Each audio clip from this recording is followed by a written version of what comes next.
They're like, if you actually talk to some of the people like, I don't know, some of the relatively extreme people on YouTube, they're like, no, that was right, even if you can show them every single fact relating to the particular issue.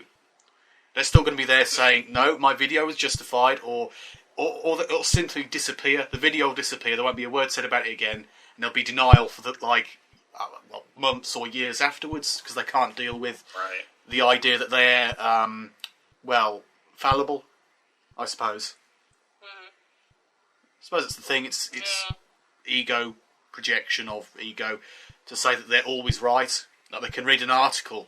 It can be the most bizarre and stupid article in the world. Like, I don't know, saying that like this Nibiru thing, saying a big planet's going to come and hit us or come close, and they'll believe an article on a website which is full of loads of really weird theories, and they'll say, well, this is proof. It's true because it's on a website, and they won't step down, they won't back down, they'll just say, it's true, it's true, it's true, and they'll keep on, like, it's like banging your head against a brick wall trying to talk to some of these really... I don't understand how that becomes proof. Like, that's not proof. Yeah, exactly. Well, that's like when Ryan Paul Franklin in this one post on the gossip website, when he quoted the Desteni wiki in order to prove that the Rick Ross forum had been cyberbullying. Right. When the Desteni wiki was possibly written by himself, I don't know who's writing this, but definitely some Destiny member trying to give people they want bullied a shout out. So yeah, that's your proof. Propaganda. Awesome research. Yeah. It's the usual way, though, isn't it? If I wanted to bully, I could. Yeah. I don't get this. I mean, I do understand, the only reason they, play with these ideas of propaganda, they twist and distort the facts, or just make it up, full stop, is because they don't have any logical, rational reasoning to actually believe them, to listen to them, or anything else. It's a bit like the way... Go on. In Destiny, they demonize logic and reason. They go, oh, well, that's a part of the mind consciousness system. You can't use that. Yeah. And knowledge. I mean, if that's how it is, then you can't argue with them. You can't argue with them at all. There's no measure. There's no guide. You can't have a rational conversation with them because they've already gone, oh, well, the guide that we, that typically, normal people would use, we just ignore it. Yeah. Yeah, I tried to talk to that Joe guy once, and then he started talking about his penis. What? That was so funny, because when people do that in real life, I stick a fork in their leg. Yes. Or I start screaming. Or I say really loud, stop talking about your genitals, you pervert. I didn't even ask for that information. He volunteered it. And I was like, I do not appreciate you talking about your private parts. I do not care, seriously. What's wrong with you? Sounded like it was advertising himself, so that's the most despicable type of male I know, who talk to you for 5 minutes and then they start advertising their great sex skills, and like that's ever going to happen. Stop dreaming. Yeah. Ew. How did that come up in conversation? How did that come up in conversation? I don't know. He was talking about how his sex skills had improved ever since he was being in the physical. Oh. And I was like, yeah, do your partners think that too?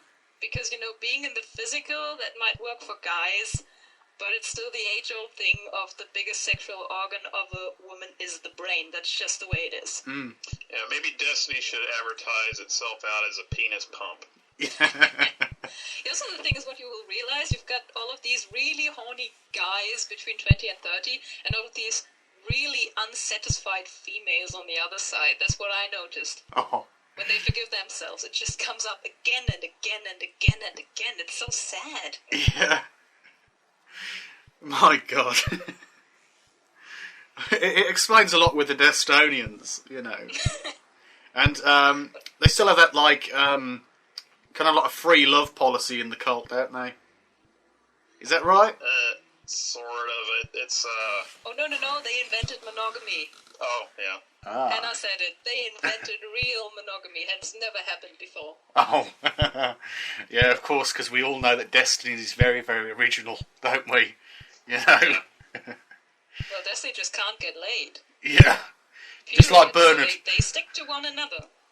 Well, I think, I can't remember who said it now.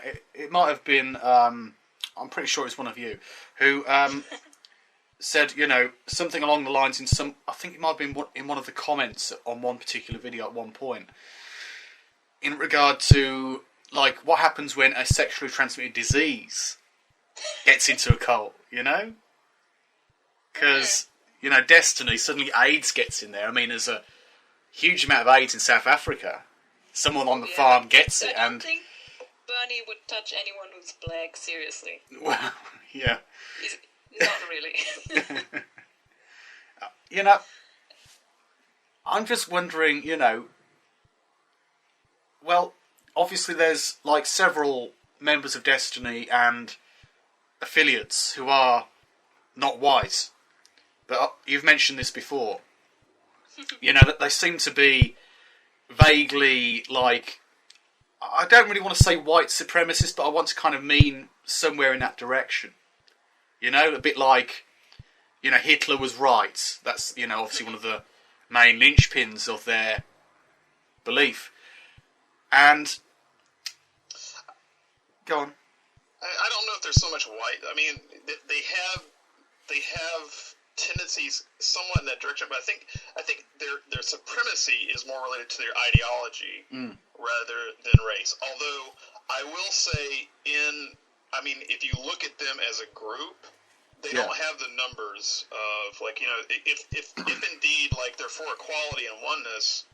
You would expect, since it's based in South Africa, to see more openness and I don't know, some sort of program or something to have some sort of camaraderie with the local people in South Africa, which the majority of the population is black. Yeah, and yeah. It's just not there. You have a few members who just happen to be black, and the rest of them just, I mean... But they're from America. That is the whitest South African farm that might possibly exist in the world. It might just be, I mean, I've heard about it. They're, like, transparent. Because I've heard about it with, like, some farms in South Africa where they're, you know, they don't allow, like, black people to even come in the gate, you know? Like, they won't allow them to come onto the land or onto the ranch. With some particular, you know, lands in South Africa. And equally, you know, a white person going into certain, like, ghetto areas would obviously find a similar situation. But it makes you wonder if, you know, Bernard does, like, harken back to, well, the heyday of, well, the old, like, South Africa, when it was nationalist apartheid. Yeah. Even though he talks about equality. He's inviting them over, so... Pardon? He's not really inviting black people over on a regular basis. You'd think he would. You know, like, even with, like, the inner group being white, you'd think, like, okay, he'd probably try and, you know, get, like, some kind of 50-50 ratio going at least. You know, because, obviously, as, you know, as previously mentioned, a huge amount of population over there is, of course, black African, as indeed anyone would expect. 80%. Yeah, and pretty much. There's also, obviously, you know, a percentage of, like, people of Indian origin and other origins as well as whites, and you'd expect there to be some kind of, you know, relatively inclusive element in there. But, as you say, it's basically the black members, as far as I know, seem to be from the United States. I'm not sure if there's any from outside the United States, but the ones I've noticed